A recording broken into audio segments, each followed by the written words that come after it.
Coucou pour vidéo abonnée du jour. Donc voilà, là, ce coup-ci, on remercie gentiment Axel. Donc, Axel.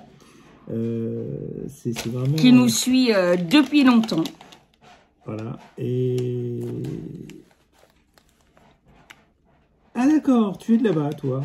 Eh ben, pourtant, t'as un nom... Moi, je t'aurais vu en Alsace. Ah oui, ben non, tu vois. D'accord. Comme quoi, non mais c'est bien que tu sois là, hein, je comptais sur toi. Évidemment, on ne lit pas, hein, c'est personnel.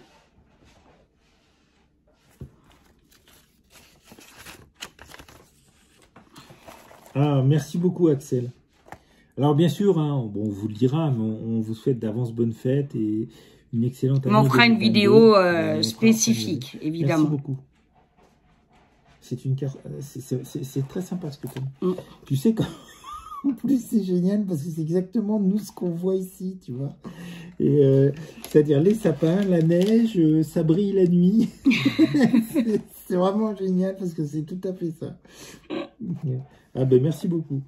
Alors, vas-y, commence par ton cœur. Ah voilà, la brigade des 800. Oui, alors, eh ben, tu sais que ça m'est pas inconnu. Alors je l'ai pas vu.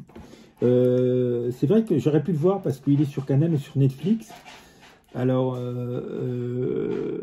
moi je sais qu'on a une forte collection de DVD. Quand elle sera mise en valeur, on vous la montrera. Parce que je trouve que c'est important d'avoir, voilà, comme les livres.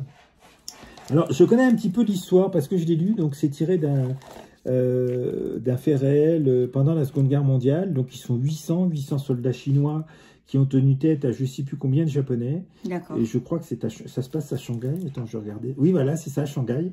Parce que j'ai déjà lu, j'ai failli le regarder plusieurs fois. Et comme c'est un truc de guerre, j'avais pas envie de le voir tout de suite.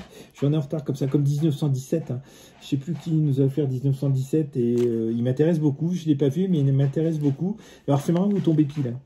Parce que il y a des tas de films de guerre qui vont pas forcément m'intéresser, mais 1917 et la Brigade des 800, oui, ça fait partie des trucs, comme également on avait reçu sur la première intervention du GIGN. Oui. C'est très intéressant. Oui. Alors, je ne l'avais pas vu non plus, mais il m'intéressait beaucoup. Mais ils nous connaissent par cœur, à force, nos elfes. Et donc, je le gardais précieusement, et bon, c'est bon.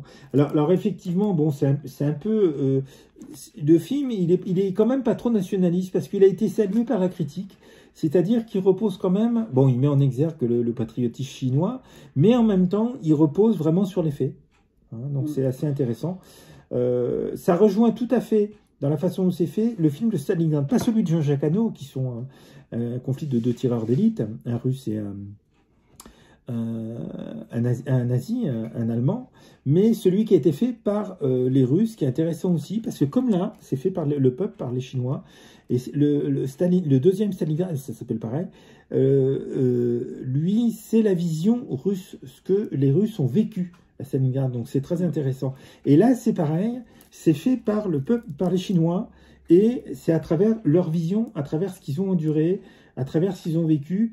Et donc, c'est des films qui sont aussi presque des documentaires sur la façon dont les gens ont ressenti les choses. Et c'est des films qui sont très intéressants parce qu'ils montrent beaucoup plus de choses que le fait historique.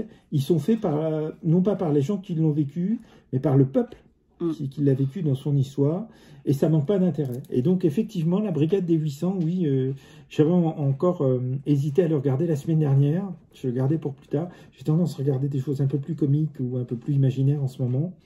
Vous comprendrez sans doute pourquoi, mais ça fait partie des choses que je voulais voir, et je te remercie beaucoup parce que tu es tombé pile. Oui, c'est effectivement un film qui m'intéresse beaucoup, et je t'en parlerai quand on l'aura vu, mais effectivement, vous êtes bien tombé. C'est assez remarquable. 1917 aussi, hein, c'est... Voilà. Ah. Et alors moi, mon Axel, tu m'as offert The Cleaning Lady. C'est quoi? C'est la Lady propre? La Lady... Alors l'histoire, c'est... Alors attends, j'ai juste enlevé ça. Voilà. Ah non, je ne suis pas arrivée. Attends, voilà. Pour oublier ses problèmes de cœur, une jeune femme se lie d'amitié avec sa femme de ménage. Ah oui, The Cleaning Lady. Au comportement asocial et au visage gravement brûlé. Elle va apprendre à ses dépens que les cicatrices de sa nouvelle amie sont plus profondes qu'elle ne le pensait. Voilà, eh ben, je vais regarder ça avec grande hâte. The Cleaning Lady, c'est la femme de ménage. Voilà.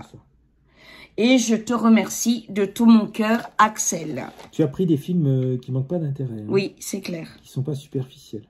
Alors les Chinois, je reviens au mien, les Chinois font beaucoup de choses en ce moment sur les attaques par les Japonais pendant la Seconde Guerre mondiale. Il faut dire que les Japonais ont été aussi durs vis-à-vis des pays conquis que les nazis vis-à-vis de leur pays conquis. Ils ont été tout à fait aussi durs. Ils ont été condamnés, parce qu'il y a eu des films de faits dessus, ils ont été condamnés l'année dernière ou il y a 2 ans à verser des indemnités colossales aux survivantes qui servaient de prostituées pour les soldats japonais. Et qui étaient souvent kidnappés à partir de 12-13 ans. Donc ça, c'était au Cambodge, je crois. Et elles ont enfin, les survivantes, gagné une gain de cause. Donc elles vont avoir une indemnité, ça ne remplacera pas ce qu'elles ont vécu. Mais ce qui est important pour elles, c'est qu'elles ont de reconnaître ce qui s'est passé. Bien sûr. Et c'est ce qui se passe là. Il faut savoir qu'en Chine, les Japonais ont fait des massacres. Ils ont tué des centaines de milliers de Chinois dans des conditions pas possibles. C'était vraiment une horreur. Et ce qui explique aussi que les Chinois se soient battus aussi vaillamment, quasiment jusqu'au dernier, dans le cas d'une bataille, pour leur résister. Voilà. Donc c'est un film historique, alors vu par un peuple, le peuple qui l'a vécu, donc c'est assez intéressant. Alors il y a un peu de propagande chinoise, hein, ça vous inquiétez pas, mais ça ne joue pas sur le film et l'histoire en elle-même, qui a un haut fait de guerre tout court, un haut fait de guerre chinois, mais un haut fait de guerre tout court. Voilà. Donc qui est très intéressant. Et là, forcément, c'est très intéressant aussi. Voilà mon Axel, on te remercie. Et on vous dit à très très vite. Et puis demain, de toute façon, il y aura les vœux, il y aura... voilà. Que Dieu vous bénisse. Les vœux de Noël. Ah oui, les vœux. Bah oui. Et donc, vous pouvez remarquer qu'à chaque fois, elle a changé d'oreille de chat. Hein. Exprès. Elle a une collection d'oreilles de chat. Je pense qu'on pourrait faire une promotion 14 à la douzaine. Mais, voilà. Donc, je vous embrasse de tout mon cœur, mes amours. Bonne soirée, que Dieu vous bénisse. Merci mon Axel. Sois béni. Bisous. Merci, merci.